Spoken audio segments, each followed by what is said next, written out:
September the 9th, 1979, nearly midnight in the Texas Hill Country. A group of divers from Pasadena, California, roll into a quiet campground outside Wimberley, tents barely staked before two of them decide they cannot wait until morning. Kent Maupin is 20 years old, a certified dive instructor who has been underwater since he was 12. Mark Brashier is 21, a college student, eager and unafraid. They strap on their tanks in the dark, step to the edge of a nearly perfect circle of water, and disappear beneath the surface of Jacob's Well. Their friends watch the beam of their dive lights shrink into the depths. Then the light flickers, then it is gone. Within moments, a cloud of silt boils up from the cave floor and swallows the entrance whole. No signal, no bubbles breaking the surface, no return.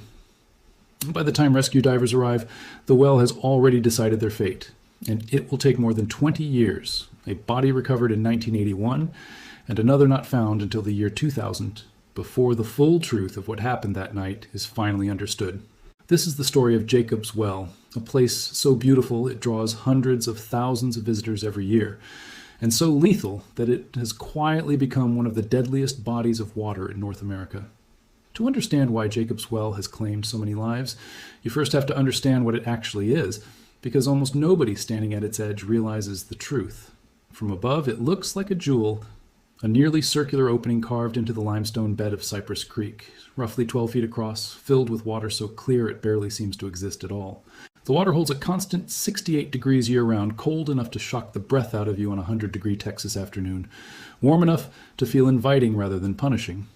Sunlight bends through the upper layers and paints the limestone in soft blue and gold, and on any given summer day, families lined the rock ledges, children counted down before leaping in, and teenagers dared each other to swim just a little deeper than the last person. It looks like a swimming hole. It is not a swimming hole. It is the mouth of a cave. Jacob's Well was first documented by a settler named William C.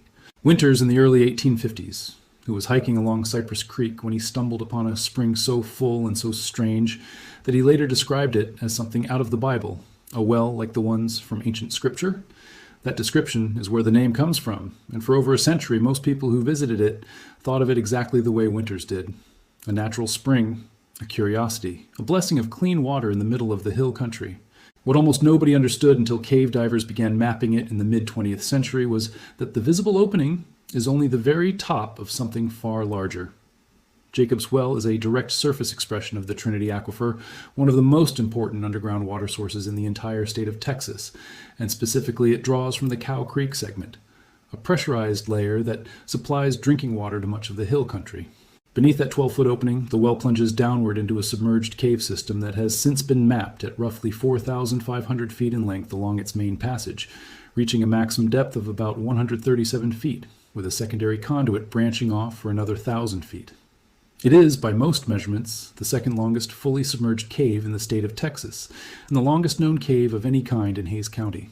Somewhere along the way, a swimming hole turned out to be one of the most extensive and least forgiving cave systems in the American Southwest. For the average visitor floating near the surface, none of this matters. The first chamber sits around 30 feet down, wide enough, bright enough, forgiving enough that recreational swimmers can dip into it and pop back up without ever understanding what lies beneath their feet. But for the divers who go looking for more, the well transforms completely. Below that first open chamber, the passage narrows dramatically. Divers have to navigate through progressively tighter corridors, some of them so narrow that a diver has to remove their air tank, push it ahead of them or drag it behind, and squeeze bodily through gaps barely over a foot wide, then reattach the tank and continue. One of the most infamous of these narrow points has been described by longtime local divers as barely 15 inches across, forcing anyone who wants to go further to separate themselves from their own oxygen supply just to fit through. Imagine that for a moment. Being underwater, in total darkness, and having to physically take off the equipment keeping you alive in order to keep moving forward, trusting that you'll be able to reattach it correctly on the other side, in the dark, with your heart pounding and your air ticking down. And then there is the trick the well plays on people, the one that has fooled even experienced cave divers. At roughly 80 feet down, inside the third chamber, there is a formation divers have nicknamed the false chimney. It looks from certain angles and in the low visibility of deep cave water like a way out, an ascending passage back toward the surface. It is not. It is a dead end, a geological illusion carved by thousands of years of moving water, and it has trapped and killed at least one diver who mistook it for salvation when his air was already running low. There is something almost cruel about a cave that doesn't just kill you through darkness and narrow passages, but actively deceives you about which direction leads to safety. But the single greatest danger inside Jacob's Well isn't the depth, and it isn't even the narrow passages. It's the floor itself. Thousands of years of sediment have settled on the bottom of these chambers, an incredibly fine, almost weightless limestone silt that sits perfectly still until it's disturbed. One careless fin kick, one hand braced against the cave floor for balance, and that silt erupts upward in an instant, transforming water that was crystal clear a second earlier into an opaque, disorienting soup where a diver cannot see their own hand in front of their mask. Up and down lose all meaning. The passage you just swam through, the one you were counting on to lead you back to daylight, simply vanishes from view. Divers who have survived silt outs and cave systems like this one describe a specific, terrifying kind of panic, one that spikes your heart rate, burns through your air supply at double or triple the normal pace, and tempts you to swim hard and fast in any direction that feels like it might be up. That instinct is exactly what kills people. The only survival response to a silt out is almost inhuman in its difficulty. Stop moving entirely, control your breathing, and wait, sometimes for many long minutes, for the sediment to settle enough to see again. If you don't have enough air to wait it out, there is no second chance. This is precisely the trap that closed in on Kent Maupin and Mark Brashier on that September night in 1979. According to accounts later pieced together by local newspapers and by Don Dibble, a veteran diver and dive shop owner in nearby San Marcos who was called in to help with the recovery effort, the two young men swam into the deepest, narrowest section of the cave without backup lights and without a safety line strung behind them, two of the most basic precautions in cave diving, even by the looser standards of that era. Cave diving in 1979 simply did not look like it does today. The formal certification systems, the strict guideline protocols, the rule that you never dive further than a third of your air supply will allow you to safely return. None of that had become the industry standard yet. Divers were often driven forward by nothing more than curiosity, ambition, and the simple magnetic pull of an unexplored space. Jacob's Well, with its reputation and its depth, represented exactly that kind of temptation. Another diver named Joe watched Maupin and Brashier disappear into the passage that led toward the deepest chamber. Moments later, a cloud of disturbed silt rolled out of the tunnel mouth. Joe signaled with his light. There was no response. He surfaced alone. What followed was one of the most difficult and ultimately unsuccessful recovery efforts in the well's history. Don Dibble, an experienced diver with a background that included Navy-level underwater work, led the search into the fourth chamber, the deepest and most dangerous point in the entire system. What he found there was not a passage that could simply be swum through and searched. It was a wall of loose gravel and silt, unstable in a way that defied every attempt to clear it. The decompression equipment was packed up. The search teams went home.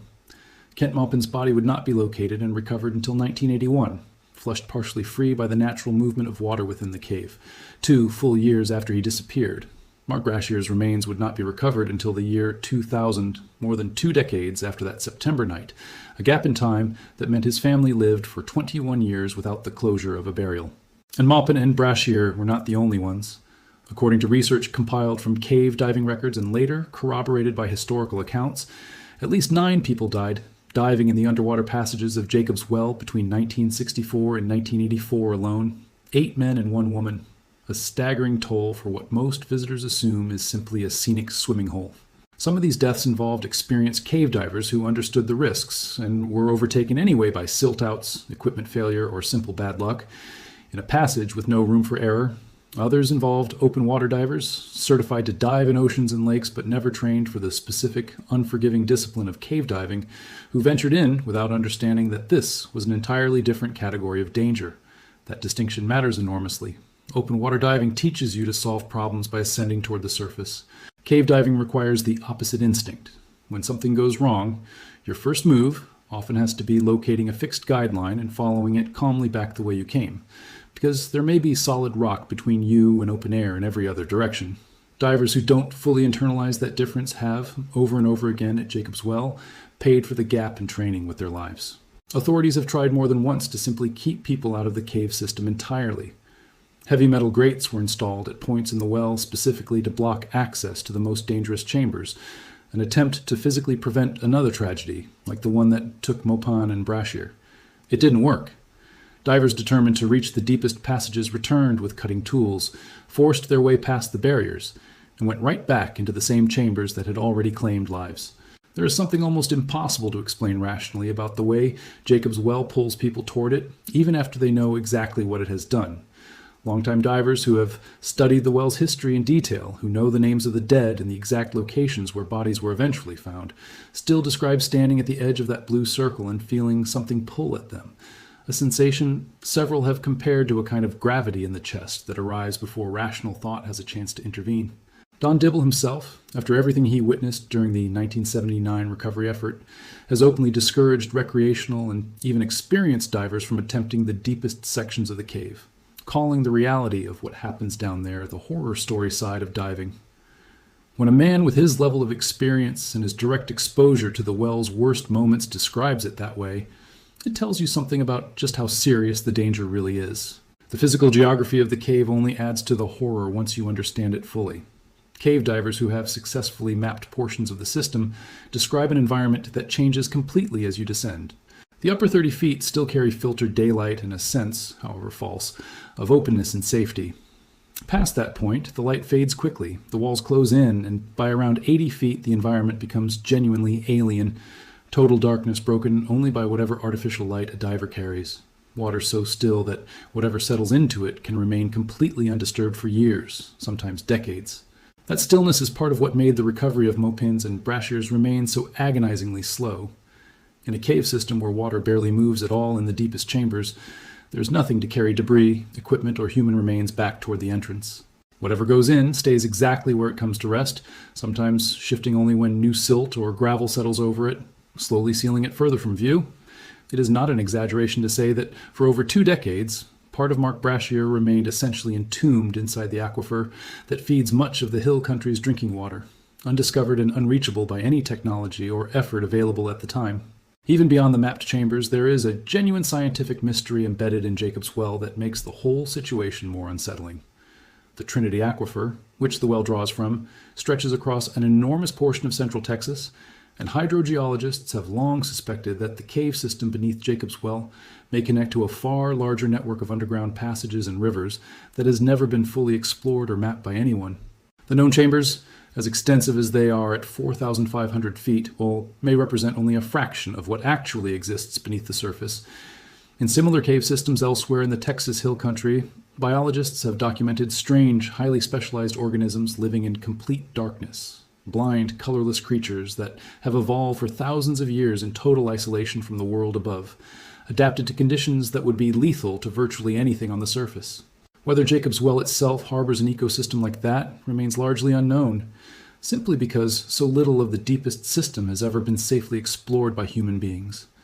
That uncertainty, the idea that something down there has never been fully seen or documented, only deepens the well's unsettling reputation. In recent years, the danger at Jacob's Well has taken an entirely different and unexpected form, one that has nothing to do with narrow passages or silt clouds. Beginning in the summer of 2022, prolonged drought conditions across central Texas caused the flow from Jacob's Well to stop almost entirely, something that had not happened since the year 2000. Hays County, which has owned and managed the well and its surrounding 80-acre natural area since 2010, was forced to suspend public swimming for the first time in the well's modern history.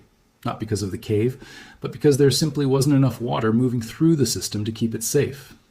According to David Baker, founder of the Wimberley Valley Watershed Association, the region accumulated a rainfall deficit of more than 37 inches in the aquifer's recharge zone between 2022 and 2025, an almost unimaginable shortfall, driven by a combination of extended drought and groundwater pumping that continues largely without a cap. Jacob's Well has effectively become what local officials call a canary in the coal mine for the health of the entire aquifer system. When its flow drops, it's a direct visible signal that the underground water reserves feeding much of the hill country are under serious strain. There have been brief moments of hope. Heavy rains in early 2026 pushed flow rates back up temporarily, and by the summer, county officials reported measurable flow returning to the well for the first time in years, sparking cautious talk of reopening it for swimming. But as of the most recent updates from Hays County, swimming remains suspended, with officials citing a combination of low water levels, poor visibility, and elevated bacteria levels that make the water unsafe for recreational use. The parks director overseeing the site has publicly put the odds of a full recovery this particular year at close to nothing, a sobering assessment for a place that used to welcome roughly 30,000 swimmers every single summer and around 100,000 total visitors a year. So today, Jacob's Well sits in a strange kind of limbo. The hiking trails remain open. Visitors can still walk the quarter-mile path down to the water's edge, still stand at the rim of that perfect blue circle, still feel whatever pull it is that has drawn people toward it for over a century and a half. But the swimming that made it famous, the leaping and diving that generations of Texas families once treated as a rite of summer, has been off limits for years now, suspended indefinitely while the aquifer beneath it struggles to recover. In a strange way, the well that has taken so many lives through its depths is now being protected from people by its own diminishing flow, a natural, almost self-imposed barrier where metal grates and warning signs failed. Whether that's a temporary pause or a permanent shift in what Jacob's Well is allowed to be remains genuinely uncertain, tied entirely to rainfall patterns and groundwater use decisions that are still being debated by local officials and residents. What makes Jacob's Well such a haunting case study isn't just the body count, though 9 confirmed deaths in a 20-year span is a staggering number for a site most people think of as a scenic swimming hole. It's the specific combination of factors that make it so dangerous to underestimate. The visible opening is disarmingly small and beautiful, nothing like the imposing entrance of a Hollywood-style cave that might trigger instinctive caution. The water is so clear that it creates a false sense of visibility and safety, right up until the moment silt disturbs that clarity in an instant. The passages narrow so gradually, chamber by chamber, that a diver can find themselves in genuinely life-threatening territory without ever having consciously decided to take on that level of risk. And the psychological pull that experienced divers describe, that magnetic, almost irrational draw toward going just a little further, has proven over and over across decades to be stronger than the accumulated warnings of every diver who came before. Kent Maupin and Mark Brashier were not reckless amateurs stumbling into danger they didn't understand. Maupin, in particular, was a certified instructor with 8 years of diving experience behind him despite his young age. He knew, according to people who later spoke about him, that at least 4 other divers had already drowned in that same section of the cave before he ever attempted it. He understood the risk in a way that a casual tourist never could. And he went anyway, driven by the same pull that has drawn people toward Jacob's Well since William C. Winters first stood at its edge in the 1850s and thought of biblical wells rather than underwater tombs. That's the part of this story that lingers longest. It isn't a tale of ignorance leading to tragedy. It's a tale of knowledge, skill, and caution, all of it ultimately outmatched by an environment that offers almost no margin for even a single mistake. Today, when people talk about Jacob's Well, they usually start with the beauty. The photographs are genuinely stunning, water so clear and blue it looks digitally enhanced, framed by pale limestone and Texas sky. It's easy to see why it became one of the most visited and most photographed natural landmarks in the hill country. But underneath that surface is a cave system nearly a mile long in total, reaching depths of over 130 feet, containing passages so narrow that divers have to remove their own air supply just to pass through, silt so fine and so treacherous that it has ended the lives of trained professionals in a matter of minutes, and at least 9 confirmed deaths recorded in just a 20-year window during the 20th century. Likely more when you account for the well's full history. 2 of those deaths, Kent Maupin's and Mark Brashier's, took over 20 years combined to fully resolve. Their remains recovered years and even decades apart from each other and from the night they disappeared. Jacob's Well remains, in a very real sense, unfinished business, both geologically and emotionally. Large sections of its cave system have still never been fully explored or mapped, meaning nobody can say with total confidence what else might be down there, waiting in that same undisturbed stillness that held Brashier's remains for 21 years. The aquifer that feeds it stretches for miles in directions that have barely been studied.